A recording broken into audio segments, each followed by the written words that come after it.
Kia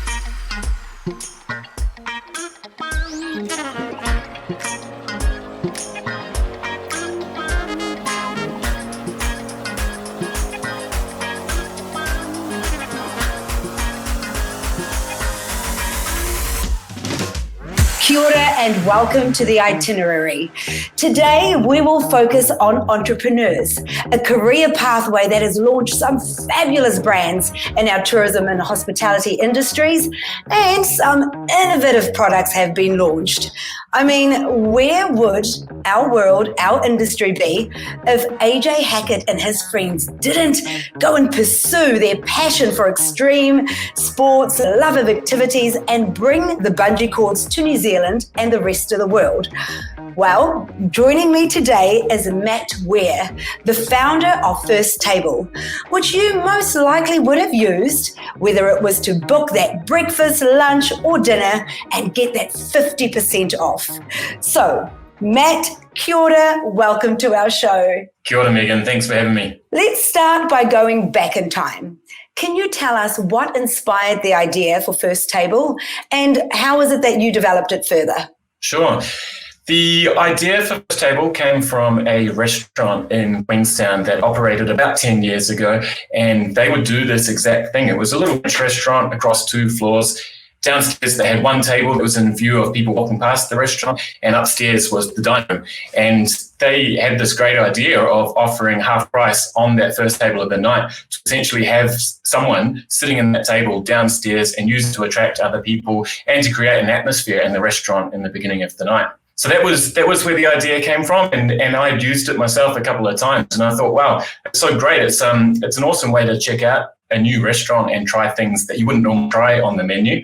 And I thought, well, why aren't all restaurants doing this? So that's where I saw the opportunity to go and build the website and then take that global. Oh, fantastic idea. And I can put my hand up. I've used it before.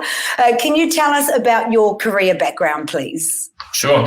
I started building websites when I was 15. So that's something that I've always been passionate about is innovation and entrepreneurship and building websites. So I went to university and I studied information systems and entrepreneurship.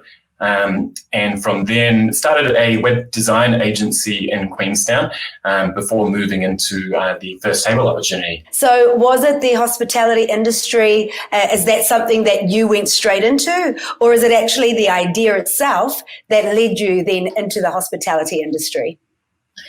It was the idea itself, but basically, who doesn't love food, right? So, I mean, that's something that I've been passionate about forever anyway. Always loved dining out at restaurants and, yeah, the whole experience. Now, tell us about limitations and challenges. What is it that you came across when you were in those development phases early on? Gosh, I'm sure there were some. Yeah. When I started First Table, it was just me. So I think that's one of the biggest challenges for entrepreneurs is being a one-man band and actually having to do every part of the business. Were there opportunities that helped you with the process and the development of your business? Yeah, I mean, one of the big advantages that I've had is being able to build the website myself. And I don't do a lot of work on the website anymore. We have a big team to do that. But I guess the big opportunities that have come up across along the way is the team that I've built around me. In the beginning, it was hard work being the one-man band, but now we have 22 people working with First Table all around the world. Gosh, that's a massive growth, and fantastic success there for you. What was their reaction when you were first pitching the idea to restaurants and in the years to follow when you were in those growing phases of the business? How was that? So when I started out, it was, that was the trickiest thing. I've spent my whole life building websites. So to actually go out and start doing sales, that was the biggest challenge. But getting in front of the restaurants, it was a case of just kind of talking them through it and saying, restaurants, they understand the value of having people in a restaurant at the beginning of the night. They know that a crowd attracts a crowd, and they know that people don't like dining in empty restaurants. So when I told them about it, it was kind of like a no-brainer. So that's when we started out, and now I guess the challenge now with taking First Table global is, especially now with travel restrictions in place, means that we're it means that we're having to do a lot more remote sales and getting people on the phone and getting restaurants signed up remotely. That's quite a big challenge. Yeah, sure. Now, Matt, I know our viewers, our audience, we've got some budding entrepreneurs watching and listening. So what advice or guidance could you offer those budding entrepreneurs here in New Zealand and elsewhere? Sure. I think it's really important to be authentic as a startup entrepreneur, and that leads into creating a big story, a great story.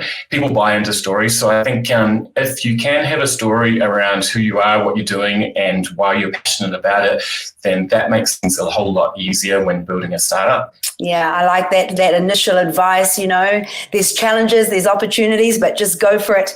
And Matt, I want to draw upon your entrepreneurial spirit to answer this question. So listen carefully. We know tourism and hospitality, we've been hit incredibly hard by this epidemic. And, true recovery is estimated to take 2 to 5 years. Is this kind of event something that budding entrepreneurs should be cautious about? And should they look into other industries instead? Or can this whole crisis be viewed as an opportunity for our entrepreneurs? 100% there are opportunities out there, and basically it's due to the fact that things aren't the same.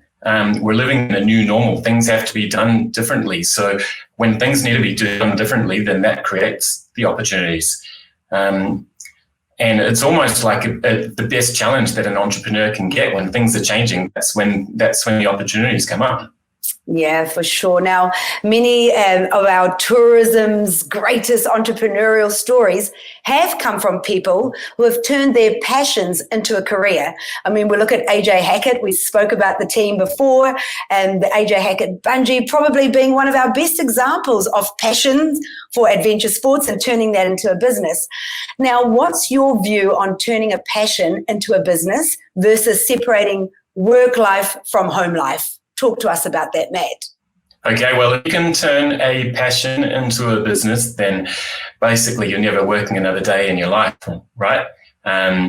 Everything about what you're doing is your passion. It's enjoyable. And I think for me with First Table, it's given me opportunity to travel to countries, to set up First Table, and to visit countries that I've never been to before. And that's what I love about it.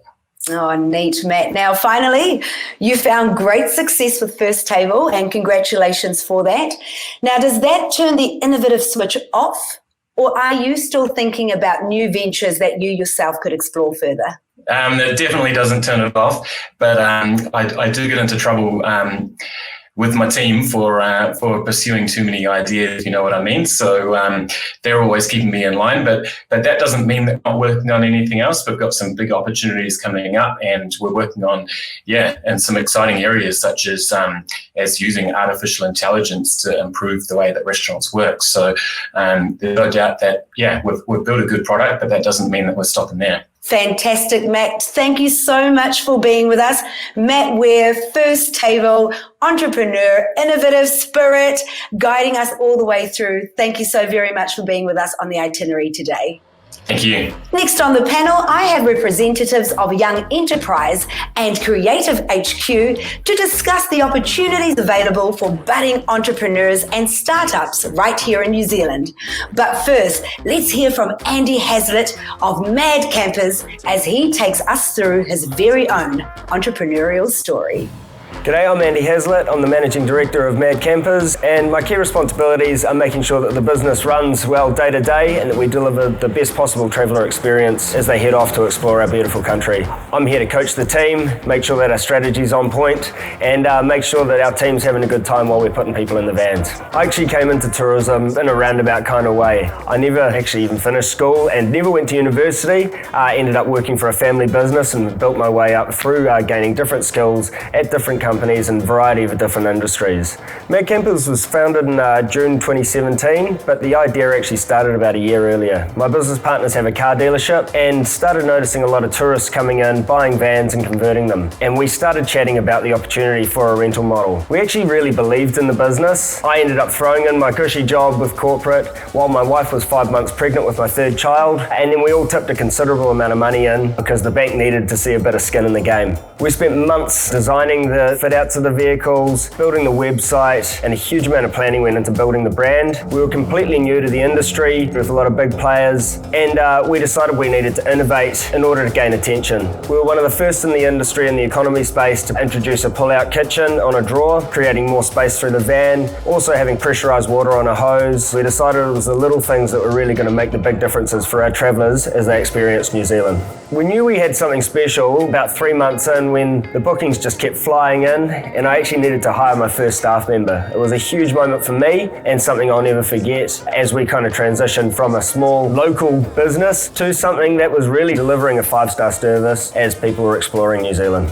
My advice for other entrepreneurs would be to find your point of difference, keep things as simple as possible, and then back yourself. Building relationships in the industry and finding partnerships is a really, really good way to build momentum and also get your brand out there. And you should definitely be keeping your eyes open for those opportunities. A day in the life of my current role pre-COVID was all about steering the ship, working on strategy and making sure that the business was moving in the right direction. These days, post-COVID, I'm back at the coalface, getting my hands dirty, and I'm loving it. It's kind of back to my roots, and that's where I really got that passion for tourism. I'm still working on strategy and how we're going to pull the business through to the other side, but I'm out there with the tools, working with the team, and really, really enjoying it. It's not an easy world out there for those who want to build a career based on their innovative ideas and to be their own boss. But my next two guests are part of organizations that can give Kiwis the best help possible to do just that. Terry Shubkin, CEO of Young Enterprise, and Ashleigh McMillan-Parata, Startup Coordinator of Creative HQ. Thank you both for joining me. Kia ora. Kia ora. Kia ora, Megan. Oh, lovely to have you with us.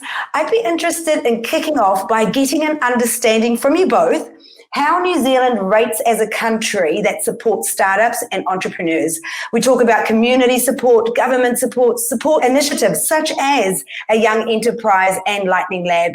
Terry, let's start with you. Well, I think the feedback I've had from some of my colleagues around the world is that New Zealand actually is in a relatively good position. I think we have a very strong ecosystem that is really well connected and players that like to talk to each other. You know, whether that's a function of our size, the fact that, you know, New Zealand, you know most people, but there is opportunity for people to connect. And I think the biggest thing for me, where New Zealand's strength is that the ecosystem works together to bring multiple opportunities. Because we all know it's never one thing that changes somebody's pathway, it's multiple things. So if a young person comes and goes through one of our programs at Young Enterprise, then they go on, they might do Startup Week and they might do Lightning Lab. They might do the Lightning Lab tourism event that's happening right now. It actually builds on strengthening the entrepreneurial mindset and the entrepreneurial capital of the country. Yeah, I think building on what Terry has just said, you know, over the last 10 years, the startup ecosystem in New Zealand has really come into its own. And we're really lucky that we've got a huge range of initiatives right from the moment that you've got an idea through to when you hopefully exit your startup for lots of money. And that's right from high school students can get involved in business case competitions, you know, run by Young Enterprise, and that inspires students to start their own businesses and start thinking like an entrepreneur. And then we've got a range of incubation programs throughout the country. And they're not just in our main centres, they're right throughout the regions, you know, from Icehouse in Auckland right through to Startup Dunedin down south. And then another really key part of the startup and entrepreneurial journey is kind of how you're going to fund it. And one of the, you know, once you've run out of your own funds and the funds that you've managed to borrow from friends or mum and dad, our founders turn often to the angel investment community for seed funding. And that's to kind of get their startup off the ground. And I think this is an area that New Zealand stands out in particularly. You know, angel investors really step up and support founders by giving them the investment when a lot of other investment avenues would kind of deem it too risky. And we've got a fantastic community of angels in New Zealand. And I think, in fact, I think we've actually got the largest amount kind of per capita in the world. And what this means for our startup community is that we have lots and lots of early stage startups being funded where, other places in the world they wouldn't. So without our angels kind of taking that risk and supporting these young businesses, I don't think our startup ecosystem would be kind of as vibrant and as healthy as it is today. So yeah, they play a huge part. Terry, you work with our wonderful high schoolers through Young Enterprise. Yep. Are our youth being told that an entrepreneur career, I'll get the word out correctly in a moment, are our youth being told that an entrepreneurial career is a good path to take? And how are you assisting them in understanding the realities of being an entrepreneur? I think you raised a really good point, which is, if we were honest, and to Ashleigh's point, the ecosystem and society has moved a long way in the last 10 years. So probably 10 years ago, it wasn't necessarily seen as a pathway. I think increasingly it is. And whether that's a dedicated pathway or getting people to think about the gig economy and entrepreneurship as a portfolio career or a side hustle they might do in front of something else is really taken off, particularly in the last couple of years. And I'd say this year, actually, with COVID-19 as well. In terms of how we prepare for it, the best way you can do anything is give somebody the experience. You can talk about pathways and career options, but until you actually experience it as a young person, you don't know what to expect. So what we do is we give them that real life experience. We give them the opportunity of setting up and running their actual own company while they're still in high school. Real products and services, real profit and loss, real challenges that you would face in any other business. The difference is they have a lot of wraparound services, so they have the opportunity to experience it in a safe environment with supports of their teachers, business mentors, the community to help them on their journey. And by experiencing it, they can then make the decision of, is this for me or not? Or something I might consider. And one of the things we do ask them often is, did participating in the Lion Foundation Young Enterprise Scheme change your pathway? And we consistently get about a third of our students say, it didn't change my pathway, but it reinforced it. But about a third say, it did change my pathway. And that's really pleasing for us to hear. So what advice can we give high school students to have great business ideas? Ashleigh? I would say don't be afraid to reach out and ask for help, because it is really difficult. There are so many people out there who want to help. I think, people are always surprised. Most people are actually really nice. They're busy, but they're nice, and they don't mind giving up some of their time to, answer some questions or take a look at something to kind of test your thinking. And I think sometimes we forget that really successful founders or executives, they're all just people. And, once upon a time, they were in exactly the same position, either at the start of their career or right at the beginning of founding their company. And they're more than happy to answer a few questions and, give some advice. And I would just completely back up what Ashleigh said there. It is about the network. It is about the mentorship. So if you are looking at doing a business, my first advice is just do it. Don't worry about it. Take the chance, but use the networks around you, whether it's through Young Enterprise or something else. People love helping, and especially, nobody wants to turn down a fantastic teenager that says, I've got this idea and I really want to get it off the ground. We estimate we have about 1,500 volunteers a year. And so whether that's a short 1 or 2 hour session they do with some students or an ongoing year mentorship, there's so many business people and entrepreneurs out there that just want to help. So take advantage of that. Be cheeky and ask. For sure, you hit it on the nail there. Just do it. And one of the organizations that help with that doing aspect and that support Lightning Lab is the startup division of Creative HQ. Ashleigh, assisting entrepreneurs, bringing their businesses and products to life. What quick stats can you share with us that can give our viewers an overview of how you've been operating?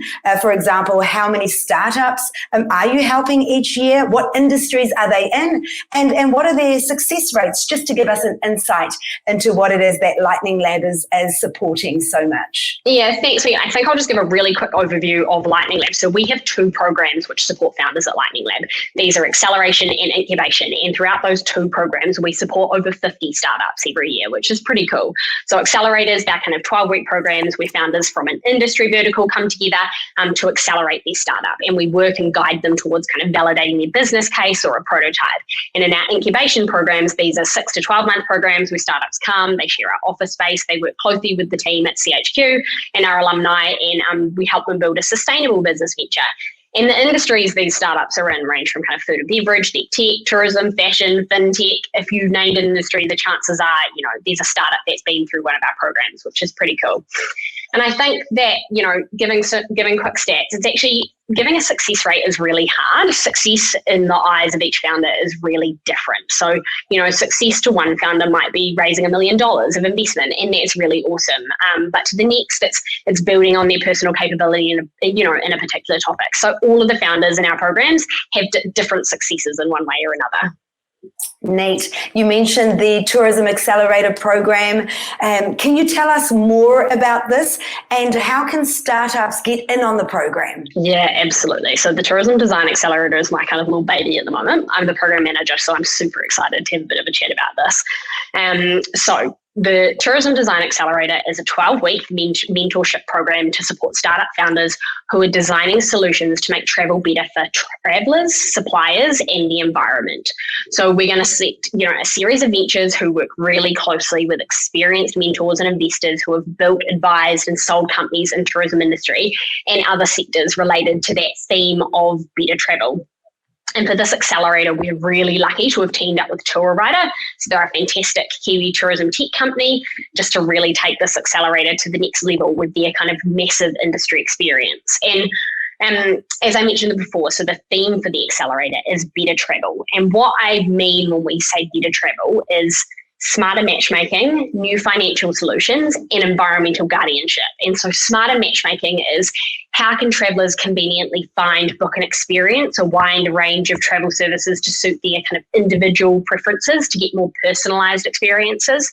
New financial solutions, so suppliers can conveniently take bookings from travelers without hemorrhaging margins to banks and other financial service providers, which we know is a huge problem for a lot of our operators. We just want to figure out how to put more money back in the pockets of, our operators. Environmental guardianship is our last theme, and that one is obvious, reducing the environmental impact of travel by connecting and rewarding environmentally conscious travelers with environmentally conscious suppliers. And then, so throughout the program, the teams will work with mentors, and what they're working towards is the opportunity to pitch for investment at the end from investors. And something that really excites me about this program is kind of how much support we're getting from the tourism industry. We've had some of the industry's best minds kind of put their hand up and want to come forward to mentor our founders, which is really amazing to see. And I can't wait to watch our founders kind of interacting and learning from the mentors, just because they've got so much to share. But yeah, so I guess how people can get involved in the program is for this program, unfortunately, applications have closed and we've had the most amazing applications, which has been really encouraging to see. However, look out for the next accelerator. We run them, we run 2 or 3 a year. So I really encourage you to apply for the next one. Oh, sounds good.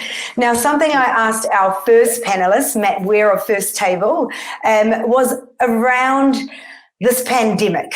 I'm interested to hear your views as well. We know that tourism and hospitality, it's been hit incredibly hard, and the recovery is estimated to take 2 to 5 years. Is this kind of event something that entrepreneurs should be wary of, or is an event like this an opportunity? And I'll come to you first, Terry. Well, what's that old phrase, Megan? Never waste a good crisis. And I think this is a fantastic example of that. Some of the best opportunities, the best innovation comes out of times of crisis, because you're forced to innovate. You're forced to do things differently because you can't do it the way it's been. So I actually think, if nothing else, this is the perfect time for Lightning Lamp Tourism to be running, for us to be actually asking people to reinvent themselves or come up with some new innovative way of really driving the tourism industry. Gives us a chance to reset, and also probably brings out more creativity than you might see if things were really easy right now. For sure. Do you talk all that, Ashleigh? Absolutely. I just couldn't agree more. With disruption comes opportunity, and we really think that New Zealanders and just in New Zealand is perfectly placed to uncover the opportunity that lies within this crisis.